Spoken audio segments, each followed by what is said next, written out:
ada seorang pemuda yang bertauhid. Pemuda ini hati-hatinya hati akidah, bertauhid. Ketika dia mendengar kabar bahwasanya pohon itu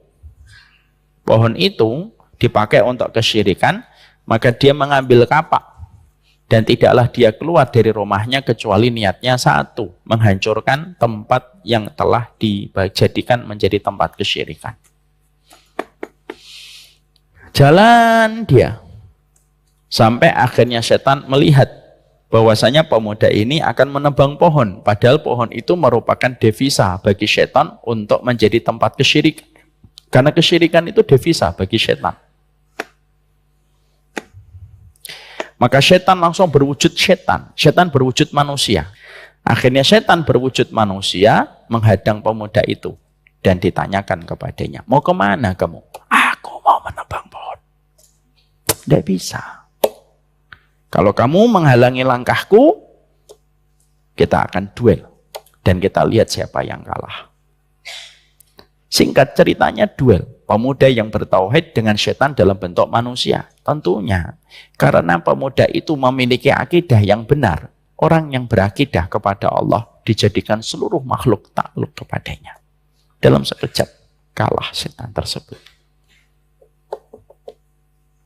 Ketika kalah mau dibunuh, setan itu menawarkan win-win solution. Jangan dibunuh saya. Lah terus piye? Gini aja. Aku kirimkan dinar yang kamu akan dapati di bawah bantalmu setiap pagi. Ambil dinarnya. Tapi dengan satu kesepakatan. Jangan tebang pohon itu. Benar, iya. Beberapa dinar, iya. Di bawah bantal, iya. Setiap pagi, betul. Oke. Itulah Pak, kemilau dunia.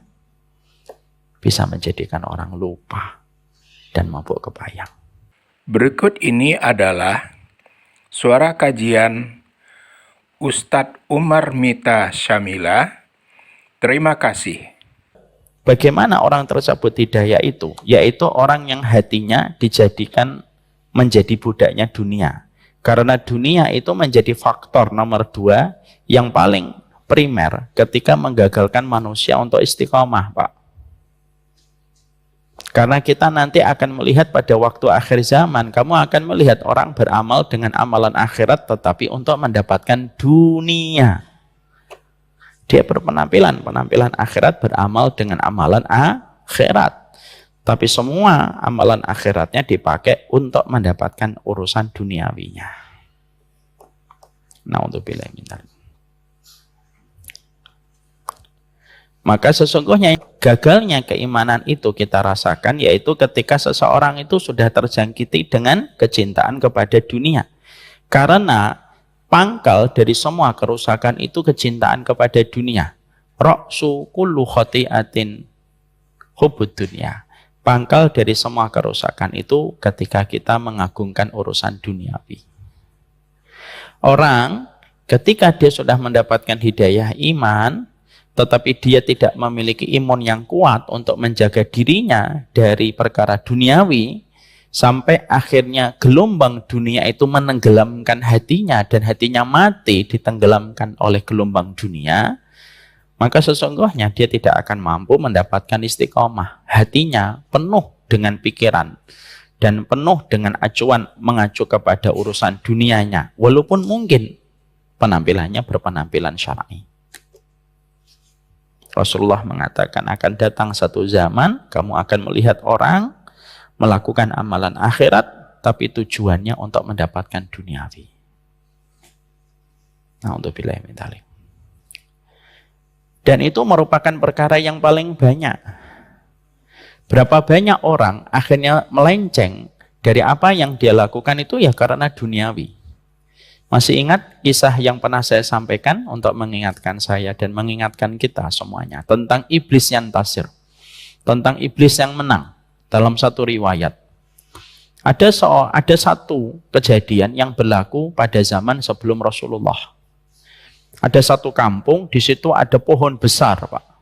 Lalu pohon besar itu karena wali-walinya setan berkolaborasi dengan wali-wali manusia dari kalangan setan, itu akhirnya mereka sepakat menjadikan pohon itu disembah untuk mendapatkan manfaat dan menolak madharat.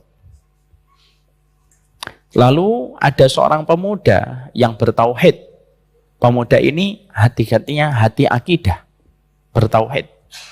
Ketika dia mendengar kabar bahwasanya pohon itu dipakai untuk kesyirikan, maka dia mengambil kapak dan tidaklah dia keluar dari rumahnya kecuali niatnya satu, menghancurkan tempat yang telah dijadikan menjadi tempat kesyirikan. Jalan dia sampai akhirnya setan melihat bahwasanya pemuda ini akan menebang pohon, padahal pohon itu merupakan devisa bagi setan untuk menjadi tempat kesyirikan. Karena kesyirikan itu devisa bagi setan. Maka setan langsung berwujud setan. Setan berwujud manusia. Karena setan bisa berwujud manusia, sebagaimana malaikat bisa berwujud manusia. Dan itu termasuk salah satu di antara pemahaman Ahlus Sunnah. Setan bisa berwujud manusia, malaikat juga bisa berwujud manusia. Tapi maaf ya Pak, jangan suka nebak. Setan nggak kamu? Enggak. Setan kamu? Enggak.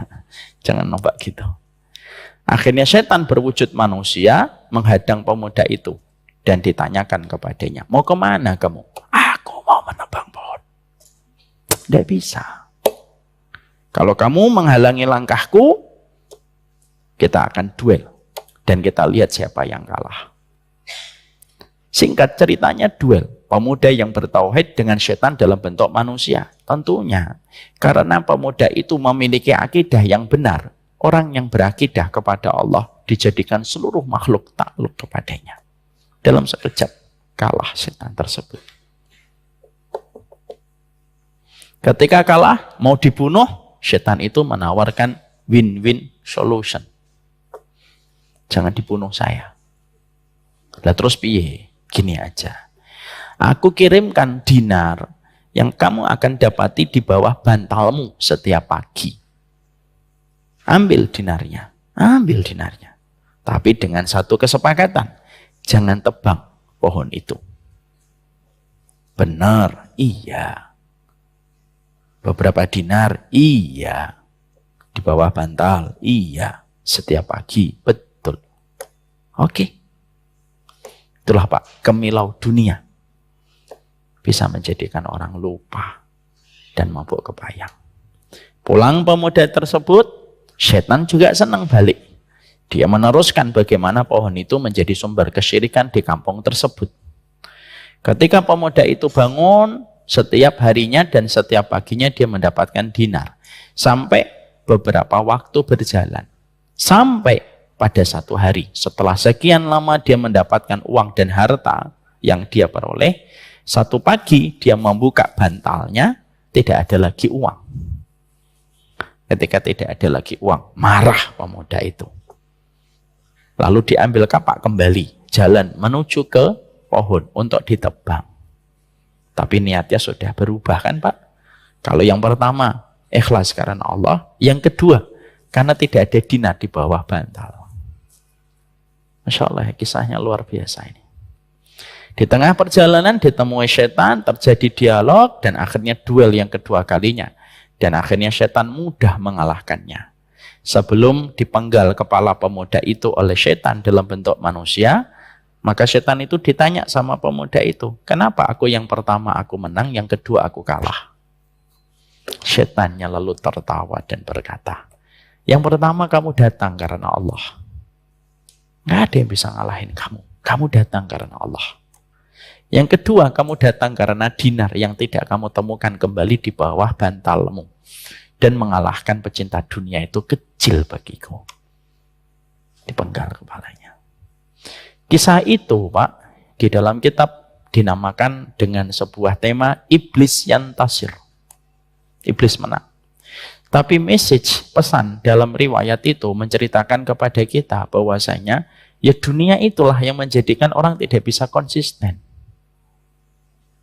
Bukan berarti kita menafikan kita tidak perlu dunia. Tidak, bukan begitu. Bukan begitu. Tetap kita perlu dunia kita untuk menopang bagaimana perjalanan kita beribadah kepada Allah. Yang tidak boleh itu ketika sudah overdosis. Ketika kita menempatkan dunia dan dunia telah memegang tali kendali pada kehidupan kita. Gelombangnya dunia masuk ke hati, lalu hati kita karena mungkin kurang taat, kurang mengingat akhirat, hati kita lebih rendah daripada gelombang dunia itu sendiri. Dan akhirnya hati kita megap-megap, Pak. Dan hati kita secara pelan tapi pasti mati dan meninggal dunia, ditenggelamkan gelombang oleh dunia itu. Makanya maaf sekali, itulah yang menjadikan kita paham. Hati-hati dengan pesona dunia. Karena pesona dunia itu mematikan perjalanan kita ketika kita berjalan istiqomah. Berapa banyak pejabat ketika datang dengan tampuk amanah yang dibebankan kepadanya, segenap hatinya merengkap dengan keikhlasan. Tapi perjalanan waktu merubah segalanya. Berapa banyak dai datang dengan segenap keikhlasan. Tapi seiring dengan waktu akhirnya mulai terkikis keikhlasannya. Dan itu semuanya karena pesona dunia yang begitu lembut, di mana racunnya memiliki cita rasa yang begitu nikmat sehingga tidak terasa racunnya mematikan hati banyak manusia. Itulah dunia. Terima kasih sudah menonton konten dakwah di channel ini. Jika ada pendapat atau gagasan, silahkan ditulis di kolom komentar di bawah. Terima kasih.